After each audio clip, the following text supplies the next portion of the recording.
Hello, Professor. In this video, I'm going to be speaking about democracy in a multi-ethnic society, and we're looking at the cases of Nigeria, Lebanon, and Bosnia.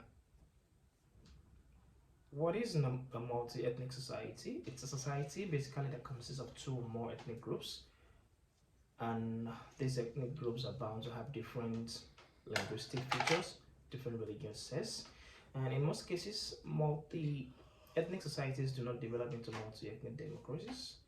Most multi-ethnic societies develop civil democracies with a dominant legal position held by the sovereign. Ethnic politics refer to support of politicians. The support politicians get based on the population within the same ethnicity. A very clear case of Nigeria that we're currently experiencing now is,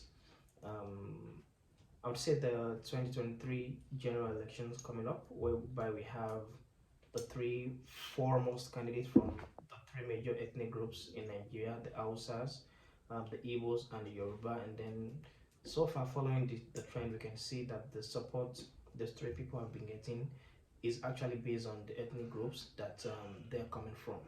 But to relegate that to the background a little bit, Nigeria as a country became a democracy when it gained independence from the British in 1960. That would be the 1st of October.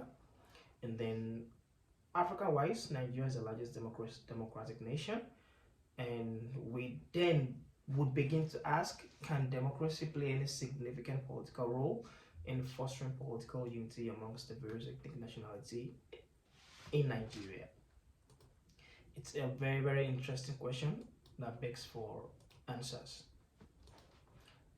Politics in Nigeria and ethnicity are actually intertwined.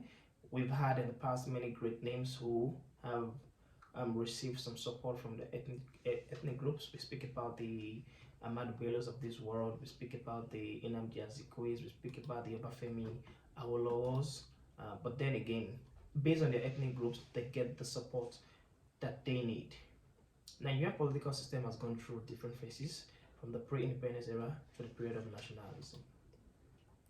Since the First Republic, ethnicity and multi-party politics have had both positive and negative impacts in the country, and democracy provides opportunity for different ethnic groups to compete for political power and also gives them the power to manage the country's resources. Lebanon is a parliamentary democratic republic with overall framework of functionalism. Lebanon gained independence way before Nigeria, and they gained theirs in 1943. And Nigeria gained its in 1960. And the Constitution of Lebanon grants the people the right to change their government.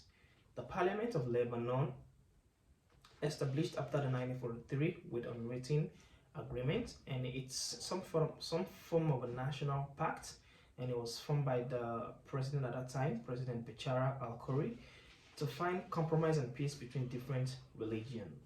The seat in the Parliament of Lebanon is divided on a 6-to-5 ratio, and this is the ratio from Christians to Muslims until the turn of the modern century. There are 120 members elected to a 4-year system, and Parliament of Lebanon is unicameral, a single house legislative system. Lebanon has a heterogeneous society composed of numerous ethnic groups, numerous religion, and a kinship group. Ethnically, the Lebanese composed of a mixture with the Phoenicians, the Greek, the Armenian, the Arab, and these are evidently discernible. In their population, we have about 71.2% Arab, Lebanese Arabs. We have Palestinian Arab, which are 12.1%. We have the Armenians, the Kurds. We have Arabs in other nations. And in Lebanon, Arabic is the official language, although French is also recognized. Lebanon has had its own fair share of instability, and this instability has had impacts in democracy in Lebanon. After the conflict between Israel and Palestinian Liberation Organization, the PLO relocated to Lebanon, and then effort by Yasser Arafat, of blessed memory. It was a great, it was a great, how would I put it now? A great figure. It created the Palestinian state inside Lebanon, and this resulted in a war. This war was a civil war that ensued in Lebanon, and the intervention of Israel resulted in political, social, and economic mayhem that is evidently observed till today. Today, Lebanese government is considered as an authoritarian government and corrupt.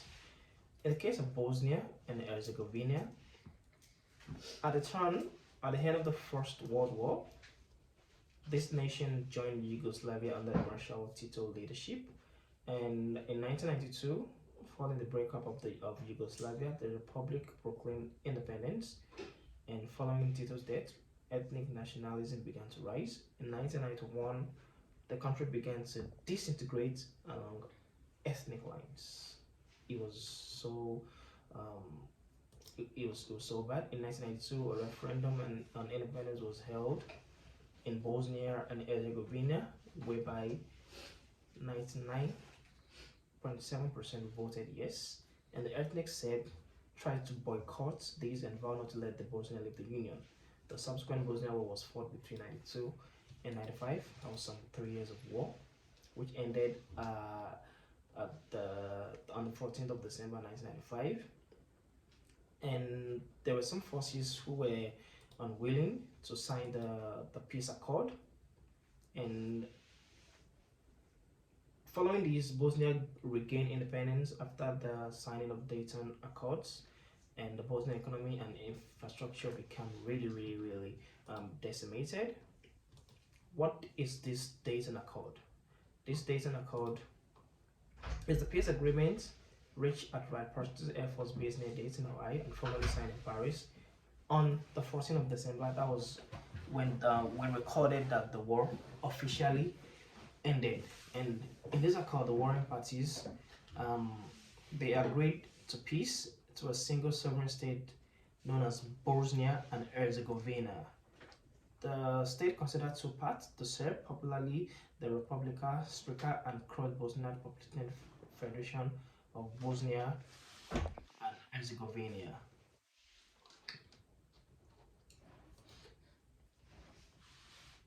The civilian peace implementation is supervised by the High Representative of Bosnia and Herzegovina, and this was selected by the Peace Implementation Council, the PLC, the High Representative of the highest political authority in the country.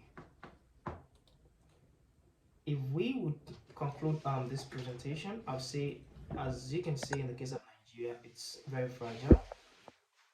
Lebanon has experienced something that has been similar to Nigeria, and the experience of Bosnia is actually not far from what Lebanon experienced, and also what Nigeria experienced.